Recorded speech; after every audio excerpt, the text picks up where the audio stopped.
8 de la mañana, 27 minutos. Hoy el nuevo ministro de la Secretaría General de la Presidencia, Álvaro Elizalde, sostendrá sus primeras reuniones en calidad de secretario de Estado con los presidentes de ambas cámaras del Congreso. El ex senador militante del Partido Socialista tiene el desafío de unir al oficialismo y trabajar constructivamente además con la oposición, por lo que ya se comprometió a conversar con todas las bancadas. Sobre la pérdida de la paridad en el gabinete, en el gobierno señalaron que este criterio es un mandato autoimpuesto y se ha ido cumpliendo. Néstor Aburto, buenos días. Hola, Néstor. ¿Cómo están? Muy buenos días. Hoy comienzan las reuniones protocolares, así es como las han llamado, del nuevo ministro de la Secretaría General de la Presidencia, el socialista Álvaro Elizalde. Tendrá su primera cita en la sede del Congreso en Santiago a las 12:30 de esta tarde y será con el presidente del Senado, el UDI, Juan Antonio Coloma.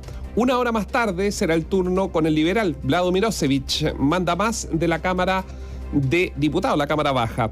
El nuevo titular de la cartera de la SECPRES, el mismo que regresó al Palacio 8 años después de haber sido sacado abruptamente de la vocería de gobierno por Michelle Bachelet y Analía Uriarte, tuvo citas privadas el día de ayer y cerca de las 14 horas participó de una junta encabezada por la ministra del Interior, Carolina Toá, en la que estuvieron presentes parlamentarios del oficialismo. Esto es súper importante.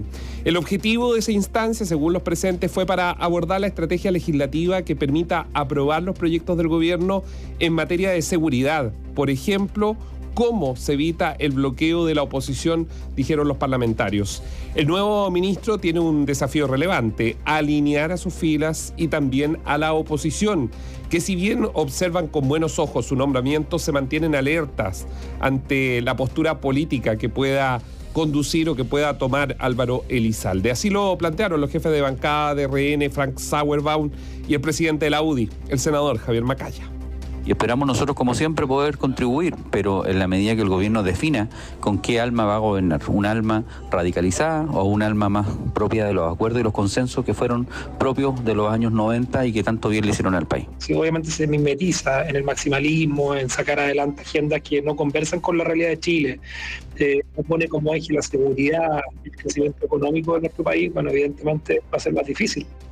En algunos sectores de la oposición, como la Democracia Cristiana, señalaron que el nombramiento de Álvaro Elizalde podía girar la cabeza hacia la socialdemocracia. De hecho, el senador del Partido Socialista, Alfonso de Urresti, descartó de plano este efecto, mientras que en el Frente Amplio temen, en la interna, que algo así pueda ocurrir en el comité político. Sin embargo, en sus declaraciones son igual optimistas, al menos así lo dijo la diputada de Revolución Democrática RD, Catalina Pérez. No, yo creo que Álvaro Elizalde inclina la balanza hacia la sensatez, hacia la responsabilidad, ante la seriedad de conducir una institución. Yo creo que hoy día no hay lugar a cuñas que dividan a Chile, no hay lugar a dos discursos o a pensar de que tenemos un enemigo entre oficialismo y oposición. El único enemigo tiene que ser la delincuencia. ¿Por qué es tan importante estas declaraciones? Porque es un gobierno que todavía le quedan 3 años de administración, son 3 años, solo lleva 1 año y 1 mes. Entonces, la agenda, la conducción política del comité político, valga la redundancia, es clave y obviamente hay mucho análisis puertas adentro. Dialogar hasta que duela. Ese fue el mandato que le entregó el presidente Gabriel Boric al nuevo ministro. El ex senador se refirió a las opiniones contrapuestas y a las distintas interpretaciones en torno a su nombramiento. Esto es lo que dijo Álvaro Elizalde. Todos debemos contribuir a superar el clima de crispación y promover un diálogo en que nos escuchemos entre todos y todas. Y en ese contexto, obviamente me voy a reunir con las bancadas, todos los partidos con representación parlamentaria. El ministro secretario general de la Presidencia, el ministro SECPRES, Álvaro Elizalde, estaba desde hacía aproximadamente unos 15 días, había confirmado, pero en su calidad de expresidente del Senado y de senador socialista por la región del Maule, que es justamente la novena circunscripción del país, había confirmado su participación en el foro de NADE. Más adelante lo van a estar revisando ustedes, sobre el encuentro con los empresarios. Bueno, ayer fue su primera aparición en público como ministro secretario general de la Presidencia. Y en su discurso, él participó de un foro de conversación donde también estaba el presidente de la UDI, Javier Macaya, y en su discurso, Álvaro Elizalde dio muchísimas señales hacia el centro político. Y de hecho, prueba de ello, es que fue aplaudido en varios capítulos por el empresariado que estaba en ese lugar. Con el arribo de Álvaro Elizalde, el gabinete del presidente Gabriel Boric además quedó por primera vez compuesto por más hombres que mujeres. 13 hombres, 11 mujeres. Algo que reconoció la ministra de la Mujer, Antonia Orellana. A mí no me queda nada más que manifestar mi deseo de que podamos volver a equilibrar las cuestiones de acuerdo al compromiso que tenemos con la igualdad de género. Eso fue lo que dijo la secretaria de Estado 24 horas antes de que asumiera justamente Álvaro Elizalde. El diputado independiente PPD, Jaime Araya, cuestionó estos dichos, señalando que no son una buena señal de bienvenida para el nuevo secretario de Estado. Es bien impresionante lo que pasó. No habían transcurrido 24 horas del cónclave y la ministra le da esta cariñosa bienvenida al nuevo ministro de las Express, Álvaro Elizalde. Uno tiene derecho a preguntarse, como dice el refrán, con estos amigos, ¿para qué queremos enemigos? La verdad de las cosas es que pareciera que la oposición también está dentro del propio gobierno. La Moneda se refirió a la composición del gabinete. La ministra del Interior y Seguridad Pública, Carolina Toá, sostuvo que la paridad es un mandato, esto es lo que dice Carolina Toá, autoimpuesto, y se han realizado esfuerzos para cumplirlos, dijo Carolina Toá. La ministra vocera, Camila Vallejo, destacó que en todo caso el comité político tiene mayor presencia, dijo ella, femenina. La paridad es un mandato autoimpuesto por el gobierno del presidente Boric, y cuando pueda ver no la foto de un día, sino de los 4 años, no solo se va a haber cumplido ese objetivo, sino que se va a haber cumplido por creces, independiente de que en este momento puntual tengamos que hacer algunos esfuerzos para estar al día. Perdimos paridad, pero lo cierto es que este gobierno tiene una fuerte, muy fuerte presencia histórica, como nunca antes se había visto, de mujeres. Y en el comité político seguimos siendo mayoría. Claro, entre risas lo que quería decir Camila Vallejo, que las mujeres que están más cerca del presidente, que toman decisiones, o las personas que toman decisiones o que están más cerca del presidente son mujeres, y que eso pesa más que el número. Al menos eso es lo que se logra entender. Se espera que en los próximos días se definan también nombres de quienes va a reemplazar, obviamente, Álvaro Elizalde en el Senado. ¿Cuánto tiempo? ¿Quién será? Es una carrera que obviamente hay varios que están jugando. Ayer Michelle Bachelet por lo menos no quiso responder sobre si ella está disponible o no a llegar al Senado, como lo hizo el presidente Frey, que hay que decir que el presidente Frey fue primero senador no designado, sino por cupo de expresidente, digámoslo así, y luego participó en una campaña que la ganó en la región de los lagos, por si alguien se olvida. O sea, lo que voy es que un expresidente no sería extraño que ocupara un curil del Senado. Escaño. Claro, un escaño del Senado. No, es raro que no haya dicho que no inmediatamente. O sea, normalmente cuando uno tiene una decisión tomada dice no. Ayer, para quienes... Camilo Escalona dijo que no. Sí, para quienes, como me dijo alguna vez un político, que eres fijón, para quienes observamos, digamos de esta forma, ayer Michelle Bachelet estaba con su libretita y, al igual que Sebastián Piñera, anotaba y anotaba en su libretita, que la llevaba en su cartera, que esta vez no se la llevaban los escoltas, en una señal, yo diría, de una Michelle Bachelet muy presente en el debate político. Sí. Tal vez no habla, no da entrevistas, porque no ha hablado, salvo en la revista, en un par de entrevistas que dio hace algunas semanas, pero no ha hablado de política contingente. Pero está ahí. Pero está ahí. La vamos a escuchar sí más adelante, porque se refirió respecto al discurso de Gabriel Boric. Y académica también, porque estuvo dando algunas charlas magistrales, creo que se llaman, en universidades. Eso fue, no fue entrevista, sino que son las charlas magistrales que estaban en los medios de comunicación, obviamente recogidas. Oiga, lo otro, Álvaro Elizalde evidentemente es... A ver, ¿qué es lo que deberíamos estar pendientes? Lo pendiente es en el contenido, en el lenguaje que se va a utilizar ahora por estos ministros y por cómo el Frente Amplio, representado hoy día, digamos, en dos ministras, que es la ministra del Partido Comunista, que es la vocera del gobierno, y la ministra de la Mujer, que forman parte del comité político, ¿qué rol van a jugar ahí? Porque ya era bastante disminuido con una dupla, o la pareja de Carolina Toá con Mario Marcel, que es una pareja firme, dura de posición al interior del gobierno. Todo eso, todo el mundo lo sabe. Bueno, el rol que va a jugar ahora Álvaro Elizalde en ese equipo. Eso va a ser muy interesante. Uno podría pensar lo siguiente, ¿no? Que con la llegada de Elizalde se consolida ese sector político que había sido despreciado, llamado la antigua guardia, la vieja guardia. La vieja guardia está hoy día en la moneda absolutamente asentada. Los 30 años. Exactamente, absolutamente. Eso por una parte. Lo segundo es que, ¿cuál es la consolidación acá? Es Elizalde, es Carolina Toá, fueron compañeros de universidad, se conocen de toda la vida.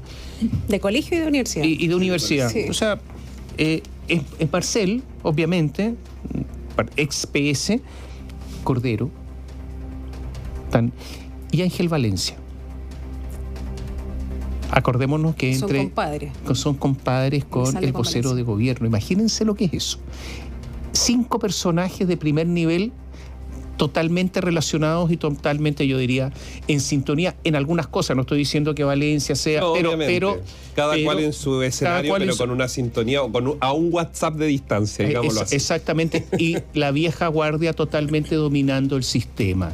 Porque si uno mira a distancia, una persona que tuvo mucho poder cuando comenzó el gobierno, ¿dónde está?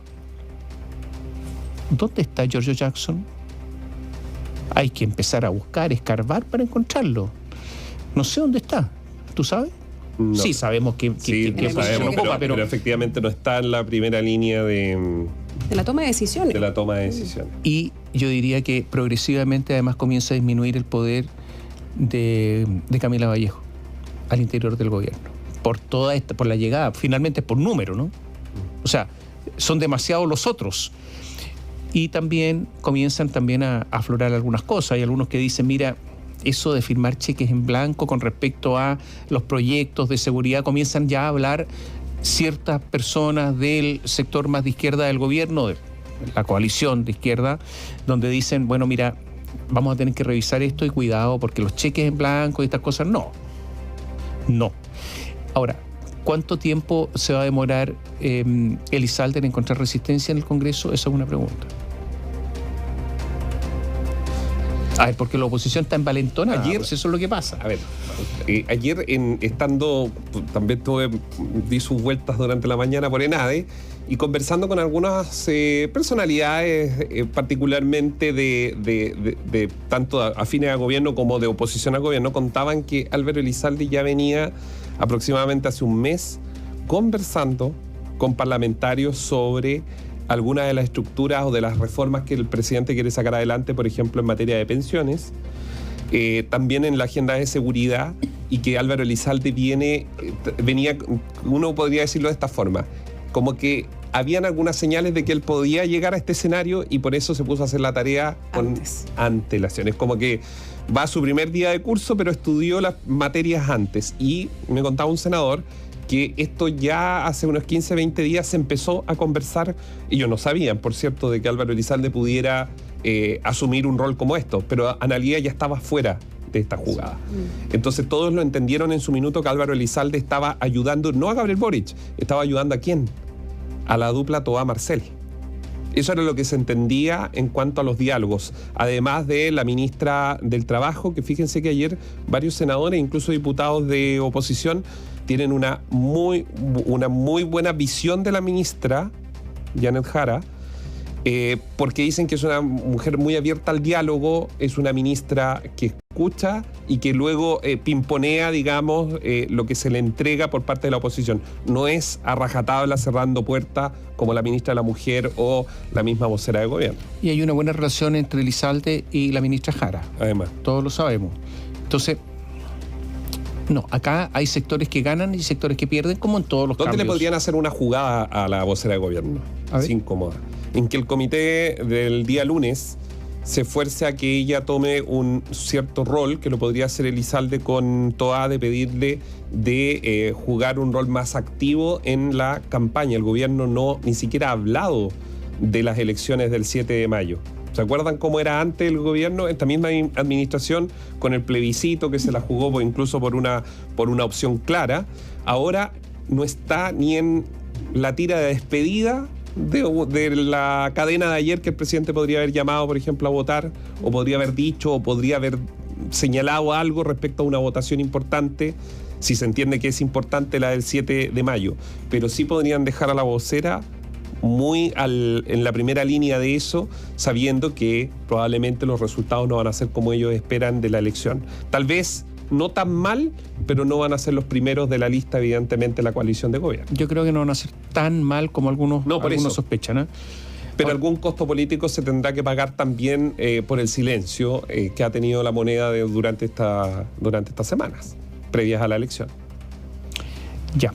En relación al envalentonamiento de la oposición, yo diría que desde el triunfo del rechazo que están ahí como sorprendidos un poco por lo que sucedió ese día, y de ahí en adelante, siendo la oposición que son, el Ejecutivo que se hace oposición casi a sí mismo, en fin, etcétera. En relación a eso, ya ayer había algunos que le ponían algunas condiciones al ministro Elizalde en relación a que fuera igual como había sido presidente del Senado, así de dialogante.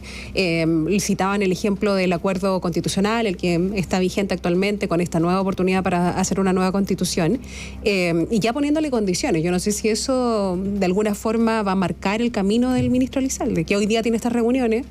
Yo diría el ministro Elizalde y Sociedad Anónima, porque él siempre tiene un grupo de personas que escucha muchísimo.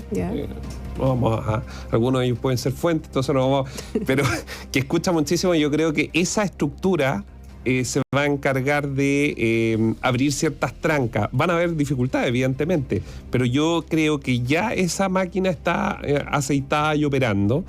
Y acuérdense que Álvaro Elizalde con Jimena Rincón, con algunos que podrían ser los votos decisivos en un proyecto de ley, podrían ser clave, y obviamente Álvaro Elizalde en eso tiene mucha más llegada que Analía Uriarte.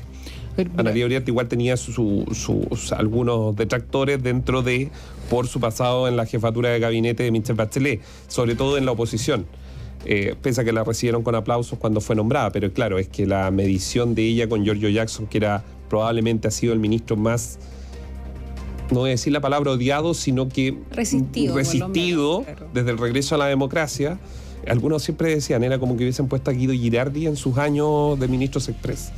Era un poco eso, ¿no? Hacían ese parangón con Giorgio Jackson. En todo caso, la oposición tiene que entender algo. Elizalde ahora está en una función distinta. O sea, en un momento fue presidente del Senado y representaba a todos los senadores. Ahora representa a un gobierno, o sea, y es contraparte. Entonces, ayer una persona que sigue, digamos, a diario esto, me decía, y Álvaro Elizalde tiene que tener cuidado con una cosa, que es el lenguaje y la forma, que Carolina Toá lo ha hecho estupendo. Yo decía, ¿pero cómo?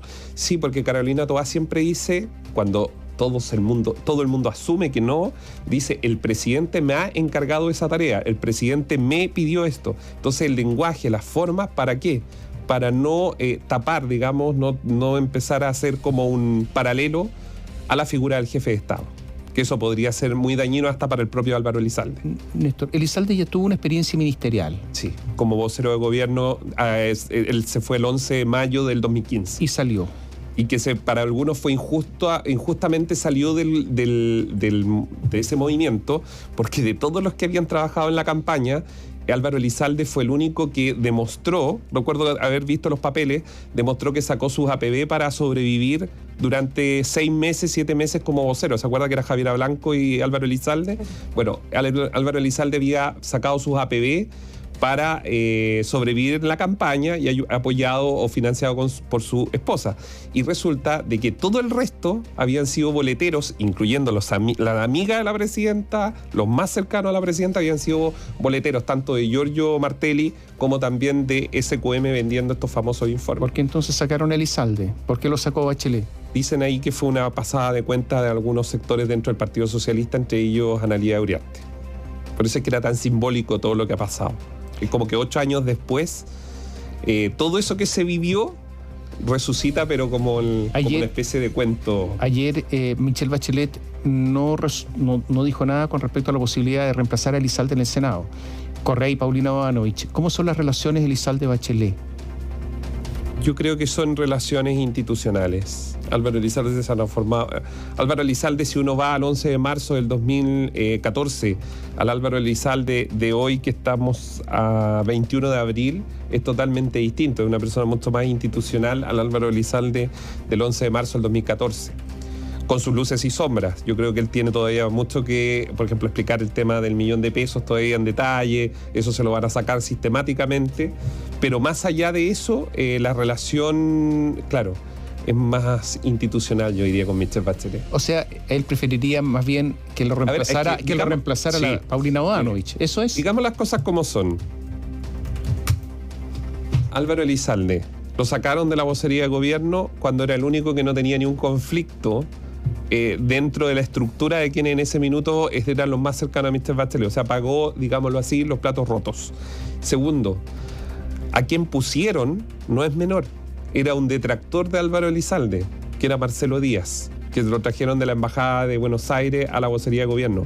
Y yo creo que si uno pone en la fórmula estos antecedentes que le estoy diciendo, yo no creo que Álvaro Elizalde quiera, así como una ideología. Claro, a Michelle Bachelet, porque, digamos, ahí habían varias cosas. Por eso es que algunos apuntaban de que cuando se cayó el primer candidato a fiscal nacional, ¿se acuerdan que Álvaro Elizalde miró a Analía Uriarte? Y para algunos que entienden de política, sobre todo en el Partido Socialista, se entendía de que era una derrota de Analía, que Álvaro Elizalde con esa mirada decía mucho. Todo se cobra en política, ¿eh? Aunque pasen 8 años, aunque cambie la coalición. Si hubiera entrevistado en un rato más Álvaro Elizalde, decir, no, eso no es así y todo, pero en el PS todo el mundo sabe de lo que estamos hablando. Gracias, Néstor. Chao, Néstor. Análisis y profundidad. Radiograma.